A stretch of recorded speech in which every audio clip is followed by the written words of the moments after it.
आज लड़की ने सोचा उसके इस फैसले से लड़के पर असर ज़रूर होगा। आखिर यह कोई छोटा मोटा फैसला तो नहीं, कभी ना घर लौटने का बड़ा फैसला था। वह उनकी आवाज़ सुनने को चटपटा रही थी। उसने ज़ोर से कहा कि उसके सिर में तेज दर्द हो रहा है, कोई उसे डॉक्टर को दिखा सकता है। पर वे सब पति, सास, ससुर, देवर भूत बने रहे।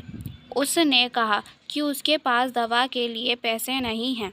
उन्होंने जैसे सुना ही नहीं। अब वह पति के पास जाकर चिल्लाई, बहरे हो क्या? मुझे पैसे चाहिए, खुद ही दवा ले आती हूँ।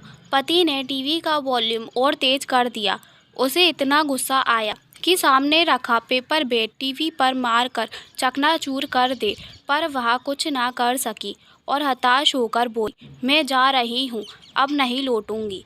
पति के कान पत्थर हो गए। वह फिर रसोई में गई। सास खाना बना रही थी। एक हाथ से कमर पकड़ रखी थी, दूसरे से कुकर में दाल डाल रही थी। उसने रसोई का दरवाज़ा बजाया, मैं जा रही हूँ, अब नहीं लौटूंगी। सास ने सुना नहीं, खटर पटर में लगी रही। वह ससुर के पास गई। ससुर टेलर मास्टर थे, कपड़ा सिल रहे थे। उसने जोर से कहा, मैं जा रही हूँ, लौटूंगी नहीं अब। उनके पाँव चलते चलते रुक गए।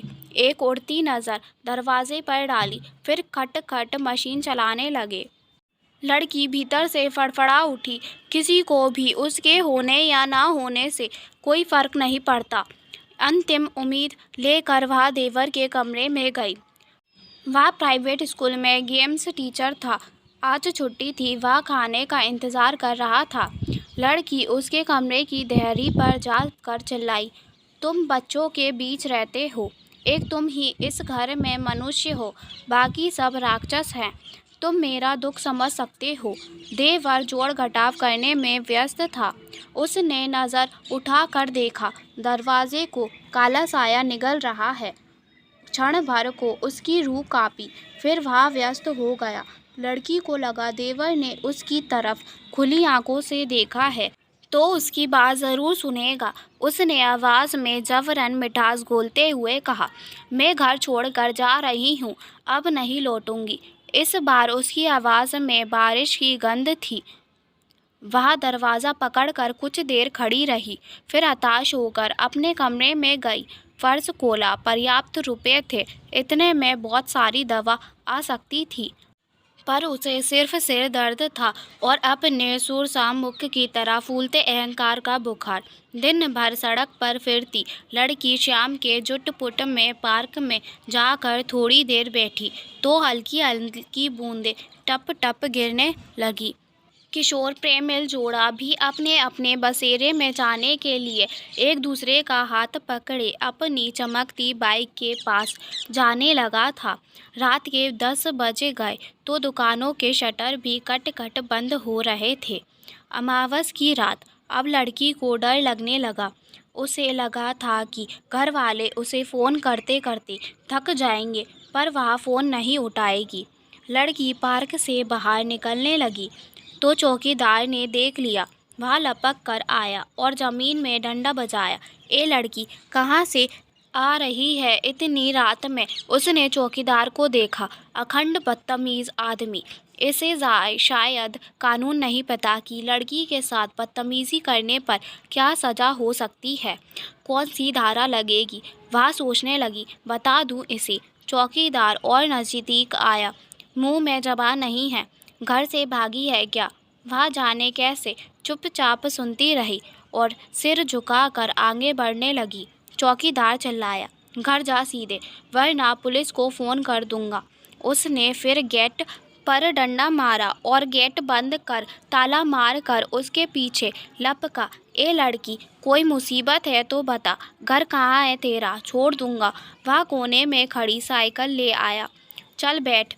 नहीं, मेरे पति ने कहा था इंतज़ार करना, मैं आऊँगा। वे किसी काम से बाज़ार गए हैं, आने वाले होंगे। उसने पीछा छुड़ाने की गरज से कह तो दिया था, पर अब कहाँ जाए? आंखों के आगे तारे नाचने लगे। कहाँ जाए कहाँ? बड़बड़ाते हुए वह घर की ओर जाती सड़क पर लड़खड़ाते कदमों से चलने लगी। बुआ के घर। नहीं, बुआ तो उससे पहले ही नाराज़ थी कि उसने उसकी बेटी का घर भी बर्बाद करना चाहा। वह कई बार चिंकी की ससुराल जा चुकी थी। उसके पाँव उसी सड़क पर मुड़ने लगे जहाँ से आई थी। बारिश की बूंदें अब रिमझिम में तब्दील होने लगी तो लड़की को रोना आ गया। आज उसके साथ कुछ अनहोनी ज़रूर होगी। पर्स सिर पर रख कर वह तेज चलने लगी। हवा से उसका कुर्ती प्लाजो गुब्बारे सा फूल कर उड़ने को होने लगा। ठंडी हवा प्लाजो के भीतर घुसकर टांगों में बर्फ़ जमा रही थी। वह जितनी तेजी से चलने की कोशिश करती उतना ही पीछे सरकती। उसने मुड़कर देखा, उसका दुपट्टा चुपचाप पैदल आते एक युवक के हाथ में है। उसने दुपट्टा खींचा और रौबदार आवाज़ में कहा, ये क्या बदतमीज़ी है? कौन हो तुम? पुलिस आती होगी, भागो यहाँ से। तभी दो युवक और पीछे से मोटरसाइकिल में आए। अच्छा, तो धमकी भी देती है। उन दोनों ने उसका दुपट्टा हवा में उड़ाया। एक लड़के ने दौड़कर दुपट्टा खींच लिया। दो लड़के उसे पकड़ने लगे। वह भागने लगी पर उन्होंने उसको आगे से जाकर कमर से पकड़ लिया। अंधेरी रात, बरसों की झाड़ी, तीन गुंडों के बीच फंसी लड़की अब अपने विनाश के लिए तैयार हो जैसे। मुझे छोड़ दो, मैं वैसी लड़की नहीं हूँ। वो बस गुस्से में घर छोड़कर आ गई थी। वह हिम्मत जुटाकर इस तरह बोलने लगी जैसे वैसी लड़की ना समझ कर ये तीनों उसे छोड़ देंगे। पर वे तीनों उसे नोचने लगे, चुपचाप हमारे साथ चल, वरना यहीं पर। एक ने उसकी छाती पर नोच लिया। लड़की का संतुलन गड़बड़ाने लगा। उसे लगा कि उसका बलात्कार करके उसकी हत्या कर उसे सड़क पर फेंक दिया जाएगा। कल अखबार में उसकी कुचली देह की फ़ोटो छपेगी। उसे अपनी करनी पर बेहद पछतावा होने लगा। वह लगातार प्रार्थना करने लगी। लड़के उसे खींचते नोचते ले जा रहे।